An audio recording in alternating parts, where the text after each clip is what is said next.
The nation shattered, mountains and rivers remain, wrote Chinese poet Du Fu more than 1,300 years ago.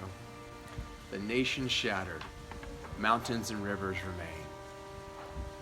Du Fu could have been writing those same words today about our nation, and world really, being ravaged by an invisible virus, both literally for some of us and psychologically for most of us. Our species is battling a virus that is both unique and endemic to us. Much like how the bark beetle has decimated the forests, elevated nitrogen levels in the oceans are killing the coral reefs, as well as the mystifying disappearance of honeybees and other insects. All painful forms of suffering and loss, all examples of impermanence and dependent origination. The arising of phenomena, its abiding, changing, and inevitable passing away. We see and experience all of this, and yet, as Du Fu reminds us, the mountains and rivers remain, reliably abiding in front of our eyes. For now, anyway. And that's comforting.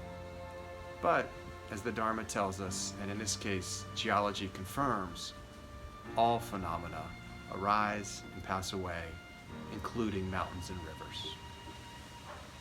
In the suttas, disasters are sometimes used as metaphors to illustrate the power and severity of a term or concept. For example, great waters are metaphorically linked to the flooding of overwhelming greed. Great fires are linked to the burning of fierce hatred, and severe storms such as hurricanes and typhoons are linked to the defilement of delusion.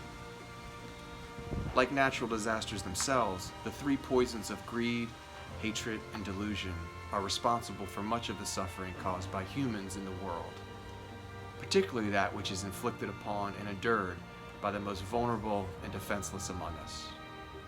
How we care for the at-risk, impoverished, and marginalized members of our world is being reflected back to us and manifested as suffering in our own lives. A consequence of generational and systemic poverty is hunger. That, combined with unhealthy living conditions due to overcrowding, poor sanitation, lack of clean water, etc., creates an environment well suited for the spawning and proliferation of disease. As the mountains and rivers rise and fall over many kalpas, we humans will remain trapped in samsara until we can dig up and remove these unwholesome roots of ignorance, attachment, and aversion, and treat all sentient beings with the respect, dignity, and grace they deserve.